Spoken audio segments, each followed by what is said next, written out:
Hi, Sabrina. Hi. I just wanted to say that, we keep hearing about these millionaires and it's 20,000 people. But what we're not talking about is the amount of people leaving that are not rich at all, that people that are just starting to go to Spain because the schools have got so bad, because the crime is so high, because we've gutted our NHS. What we've done is that we've gutted, for the last 15 years, the Conservative government gave us a level of austerity that has gutted everything. I'm a top 2% earner. I get taxed an outrageous amount, but I'm proud to pay that, because as long as it means that our policing will get extra funding, our firefighters, we won't have towers burning and 500 members of it in a building in our society burn in real life, because we've gutted our firefighters, we've gutted our NHS, we've gutted every single part because we want to give the 1% money. Even if today, which I'm very close to hitting a million in income, if I get taxed 40%, that's still £600,000 a year I'm getting. That's 60 grand a month.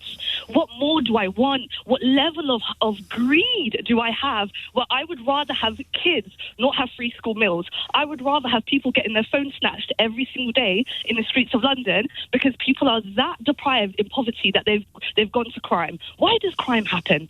A deep level of poverty. No one owns a home. None of our kids have futures. No one can afford a deposit. Half of England, the average income in the UK is 19 grand a year. And these millionaires talk about, oh my God, I'm not going to have my 4th holiday, my 6th flat. I get it, guys. It's really hard for you, but actually, you're not experiencing what a mother is experiencing, where she has to choose between feeding her kids or paying for the school buses. Our kids are paying an outrageous for transport, has been completely gutted. Every time when it comes to benefit, people on benefits, it's where does the money come from? You can't expect to live on the government. Well, sorry, but the millionaires shouldn't also live on the government. You have to contribute. If you want to be in this country and you want to profit from this country and you want to profit from people that buy from your business, because again, I'm buying from my income into your business. If everyone pays their fair share, everyone thrives. Our kids thrive. Our streets thrive. You can't keep gutting society and think that people still afford things. Let's actually think about the millions of people. We're talking about 20,000 people compared to the 65 million people in the UK.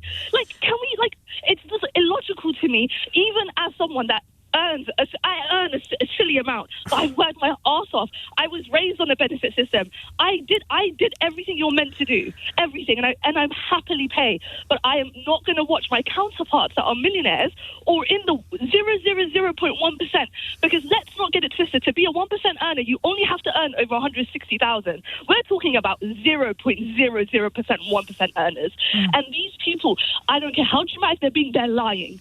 They're the people that are buying the £10,000 bags. They're the people buying a £250,000 car. They are not poor. They are not struggling. I'm so sorry you can't buy your 5th car, but we have to contribute to society. There are kids that can't eat in mornings. I've heard people in LBC say, oh, well, we shouldn't be responsible for people's kids. We should be feeding people. What are we talking about? I've spoken to police officers tell me that they have to share iPads, they have to share monitors, because the last government gutted the police force. You know what I mean? I do. Sabrina, I can hear your passion. I agree with a hell of a lot that you're saying.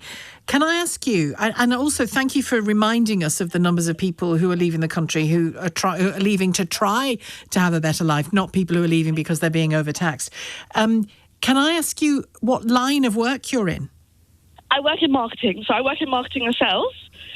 But I will say I have so many people in my life that have left because they want their kids to be away from crime, because they want their kids to have better education. Your last caller spoke about the Mauritius having better education, but that's a poor country. They're nowhere near our GDP. They don't have all of that, but they invest in their community.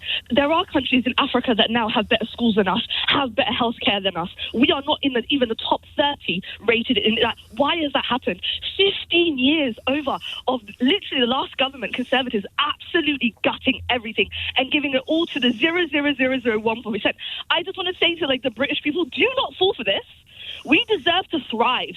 This country was built on thriving. You guys had gone through World War I, World War II, and we all came together to build the NHS, to build the system that we had. We should not be giving it up so lightly at all. And when you say, Sabrina, when you say don't fall for this, don't fall for what? marketing that, oh my God, if they leave, we're gonna fall apart. That we can't survive without their 30%. If they leave, I'll build the business that will replace them. If that construction guy leaves tomorrow, there'll be another fellow that wants to take his place. We have enough people that want his business. Let him leave, because people still need their houses built, people still need their roofs fixed, and there'll be another builder that will be willing to replace him. And guess who that builder will be? That will be your son that's currently in high school, that's currently working and trying to do his apprenticeship.